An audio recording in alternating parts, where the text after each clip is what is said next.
പിതാവിന്റെയും പുത്രന്റെയും പരിശുദ്ധാത്മാവിന്റെയും നാമത്തിൽ ആമേൻ. ഈശോയിൽ സ്നേഹം നിറഞ്ഞവരെ, ആരാധനാകർമ്മ മത്സരത്തിലെ കൈത്ത കാലത്തിലെ 3-ാമത്തെ ആഴ്ചയിലേക്ക് നമ്മൾ ഇന്ന് പ്രാർത്ഥനാപൂർവ്വം പ്രവേശിക്കുന്നു.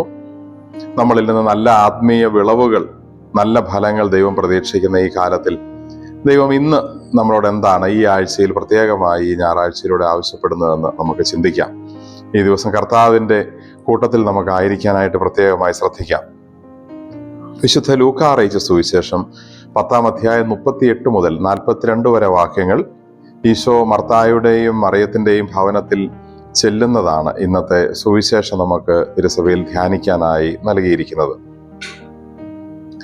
ഇന്നത്തെ ലോകം നമ്മുടെ മുമ്പിൽ വയ്ക്കുന്ന ഏറ്റവും വലിയൊരു വെല്ലുവിളിയെക്കുറിച്ച് ഈ സുവിശേഷം വളരെ വ്യക്തമായി ഇന്ന് നമ്മളെ ഓർമ്മിപ്പിക്കുകയാണ്.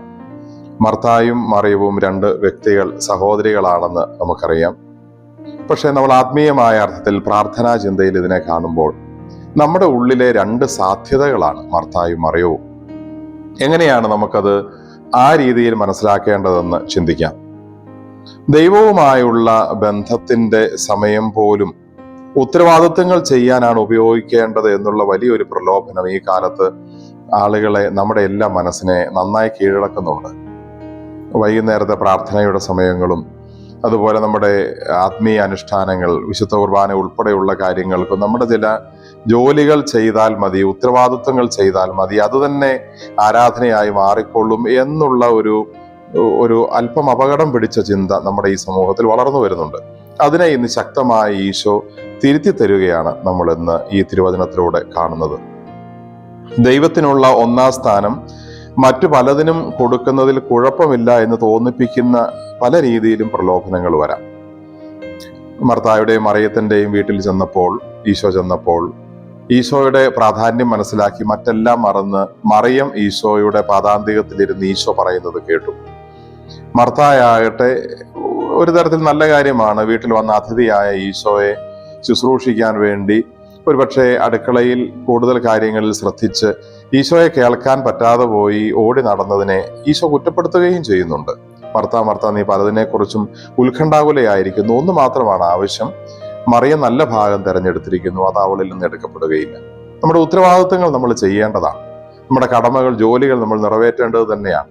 പക്ഷെ ദൈവത്തിനുള്ള സമയവും ദൈവത്തിനുള്ള പങ്കും കൂടെ എടുത്ത് ഉത്തരവാദിത്വങ്ങൾ ചെയ്യാൻ പോകേണ്ട കാര്യമില്ല എന്ന് തന്നെയാണ് ഈശോ ഓർമ്മിപ്പിക്കുന്നത്. ഈ പ്രലോഭനങ്ങൾ പല രീതിയിലും നമ്മളെ സമീപിക്കാറുണ്ട്. ഈശോയെ തന്നെ പരീക്ഷയുടെ സമയത്ത് 3 രീതിയിൽ ഈ പ്രലോഭനം കടന്നു വന്നു. വിശപ്പിന്റെ മുമ്പിൽ മറ്റൊന്നും നോക്കേണ്ട കാര്യമില്ല, കല്ല് അപ്പമാക്കുക, പ്രലോഭനമായിരുന്നു. അല്ലെങ്കിൽ മറ്റുള്ളവരുടെ ഇടയിൽ ഒരു അംഗീകാരം നേടിക്കഴിഞ്ഞാൽ നീ ക്രിസ്തുവാണെന്ന് ഒരു പക്ഷെ സ്ഥാപിക്കാൻ നിനക്ക് എളുപ്പമുണ്ട്, നീ ഒരു കെട്ടിടത്തിലും താഴേക്ക് ചാടുക, അത് കുഴപ്പമില്ല എന്ന് തോന്നാവുന്ന ഒരു പ്രലോഭനം. അല്ലെങ്കിൽ ഒന്ന് കണ്ണടച്ച് ഒരു അഡ്ജസ്റ്റ്മെന്റിന് തയ്യാറായി സാത്താനെ ഒന്ന് ആരാധിച്ചാൽ ഈ ലോകമെല്ലാം എന്റേതാകുമല്ലോ എന്ന് വലിയ തെറ്റില്ലെന്ന് തോന്നിപ്പിക്കുന്ന രീതിയിലുള്ള പ്രലോഭനം നിറഞ്ഞ ഒരു ചിന്ത. ഇവിടെ നമ്മൾ കാണുന്നു, മർത്ത എന്ന ആ ഒരു കാര്യം മറിയത്തെക്കുറിച്ച് ഈശോയോട് പരാതി പറയുകയാണ്. നമ്മുടെ ഉള്ളിലെ 2 സാധ്യതകളാണ് മർത്തായും മറിയവും എന്ന് ഞാൻ പറഞ്ഞു. നമുക്ക് പലപ്പോഴും അങ്ങനെ തോന്നാം, ഒന്ന് പ്രാർത്ഥിച്ചില്ലെങ്കിലും നമ്മുടെ കാര്യമൊക്കെ കർത്താവിന് അറിയാവുന്നതാണല്ലോ, ജോലി ചെയ്യുകയല്ലേ പ്രധാനപ്പെട്ടത്. അങ്ങനെ ചിന്തിച്ച് മറിയത്തിന്റെ ആ പ്രസക്തി, ഈശോയുടെ അടുത്തിരിക്കുന്നതിന്റെ പ്രസക്തി നമ്മളിൽ നിന്ന് മാറ്റാൻ നമ്മുടെ മനസ്സിലൂടെ പിശാച് തീർച്ചയായിട്ടും പരിശ്രമിക്കും. ഈശോയുടെ അടുത്തിരിക്കാതെ ജോലി ചെയ്യാനായിട്ട് മർത്ത എന്ന ആ കാര്യം ഒരുപക്ഷെ നമ്മളെ ചിന്തിപ്പിക്കാം. ദേവാലയം പോലും സാരമില്ല, ഒരു ചെറിയ കച്ചവടത്തിനായി ഉപയോഗിക്കുന്നതിൽ കുഴപ്പമില്ല എന്ന് ആ കാലത്തെ ആളുകൾ ചിന്തിച്ചതാണ് ഈശോ ദേവാലയം ശുദ്ധീകരിക്കുന്ന ആ കാര്യത്തിലേക്ക് കൊണ്ടുചെന്ന് എത്തിച്ചത്. ചില കാര്യങ്ങൾ സാരമില്ല എന്ന രീതിയിൽ, ടേക്കൺ ഫോർ ഗ്രാൻഡഡ് എന്ന് ഇംഗ്ലീഷിൽ പറയുന്ന രീതിയിൽ ആളുകൾ എടുക്കാൻ തുടങ്ങുമ്പോൾ നമ്മുടെ ആത്മീയതയിൽ നമ്മൾ അറിയാതെ പിശാച് കടന്നു കയറി ദൈവത്തിൽ നിന്ന് നമ്മളെ അകറ്റുന്ന ഒരു കാര്യം നമ്മുടെ മനസ്സിലും ജീവിതത്തിലും ഇപ്പോഴും സംഭവിക്കാൻ സാധ്യതയുണ്ടെന്ന് ഈശോ ഇന്നത്തെ സുവിശേഷത്തിലൂടെ ഓർമ്മിപ്പിക്കുകയാണ്. നമ്മുടെ ആത്മീയ കടമകളെക്കാൾ എന്ത് വലിയ ഉത്തരവാദിത്വമാണ് നമുക്ക് ചെയ്യാനുള്ളത്. നമ്മുടെ ഞായറാഴ്ച ആചരണം, നമ്മുടെ കുമ്പസാരം, സന്ധ്യാപ്രാർത്ഥനകൾ, നമ്മുടെ സഭാ കൂട്ടായ്മകൾ, സഭയിൽ നിന്ന് നൽകപ്പെടുന്ന പ്രബോധനങ്ങൾ, ഇവ നമ്മുടെ സ്പിരിച്വൽ റീചാർജിങ് ആണ്. നമ്മളെല്ലാം ഫോൺ ഉപയോഗിക്കുന്നവരാണ്. ഒരു ഫോണിൽ ഒത്തിരി ആപ്ലിക്കേഷൻസ് ഉണ്ട്, ഒത്തിരി കാര്യങ്ങൾ ഉപയോഗിക്കാനുള്ള സാധ്യതകളുണ്ട്. പക്ഷെ അതിനെല്ലാം അടിസ്ഥാനമായി നമ്മുടെ ഫോണിൽ അത് ഉപയോഗിക്കാനുള്ള ഫോൺ ബാറ്ററി ചാർജ് ഉണ്ടാവണം. അത് ചാർജ് ഇല്ലെങ്കിൽ, അത് ഡെഡായി പോയാൽ എത്ര ആപ്ലിക്കേഷൻസ് ഉണ്ടെന്ന് പറഞ്ഞിട്ട് നമുക്ക് കാര്യമില്ല, അതൊന്നും ഉപയോഗിക്കാൻ പറ്റില്ല, ഫോൺ ഉപയോഗശൂന്യമായിരിക്കും. ദൈവത്തിന്റെ അടുത്തിരിക്കുമ്പോൾ നമ്മൾ ആത്മീയമായി റീചാർജ് ചെയ്യുകയാണ്.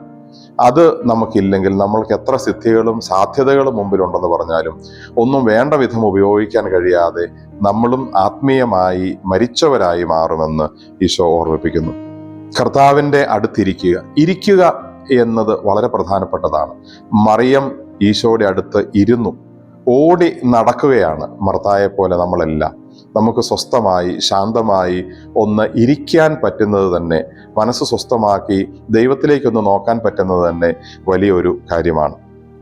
അതുകൊണ്ട് തന്നെ കർത്താവിന്റെ അടുത്തിരിക്കുക എന്നുള്ളത് ഏറ്റവും ബേസിക്കായ അടിസ്ഥാനപരമായ ഒരു കാര്യമാണെന്നും ഈശോ ഓർമ്മിപ്പിക്കുന്നു. ഈശോ അതാണ് പറയുന്നത്, ഒന്ന് മാത്രമേ ആവശ്യമുള്ളൂ, ഏറ്റവും ബേസിക് കാര്യം. മറിയം അത് തിരഞ്ഞെടുത്തിരിക്കുന്നു, അതാകട്ടെ അവളിൽ നിന്ന് എടുക്കപ്പെടുകയുമില്ല. നമുക്ക് പ്രാർത്ഥിക്കാം. കർത്താവായ ഈശോയെ, ഈ അനുഗ്രഹീത ദിവസം ഞങ്ങൾ അങ്ങേ ആരാധിക്കുന്നു, സ്തുതിക്കുന്നു, നന്ദി പറയുന്നു. ഞങ്ങൾക്ക് ഏറ്റവും പ്രധാനപ്പെട്ടത് അങ്ങുമായുള്ള ബന്ധമാണെന്നും അങ്ങേക്ക് നൽകേണ്ട സമയവും അങ്ങേക്ക് നൽകേണ്ട പ്രാധാന്യവും ഞങ്ങളുടെ ജീവിതത്തിൽ നിന്ന് ഒരിക്കലും മറ്റൊന്നിനു വേണ്ടി മാറ്റിവെക്കാതെ, എത്ര തന്നെ അതിൽ മഹത്തരമാണെങ്കിലും അതിനുവേണ്ടി മാറ്റിവെക്കാതെ അങ്ങേക്ക് ഉള്ള പങ്ക് വീഴ്ച വരുത്താതെ നൽകാൻ, അങ്ങയോടുകൂടി ആയിരിക്കാനുള്ള ബോധ്യവും മനസ്സിന്റെ തുറവിയും ഞങ്ങൾക്ക് നൽകണമേ. നമ്മുടെ കർത്താവ് ഈശോ മിശിഹായുടെ കൃപയും പിതാവായ ദൈവത്തിന്റെ സ്നേഹവും പരിശുദ്ധാത്മാവിന്റെ സഹവാസവും നാം എല്ലാവരോടും നമ്മുടെ ഈ ദിവസത്തോടും കൂടെ ഉണ്ടായിരിക്കട്ടെ, ഇപ്പോഴും എപ്പോഴും എന്നേക്കും. ആമേൻ. ഈശോ മിശിഹായ്ക്ക് സ്തുതിയായിരിക്കട്ടെ.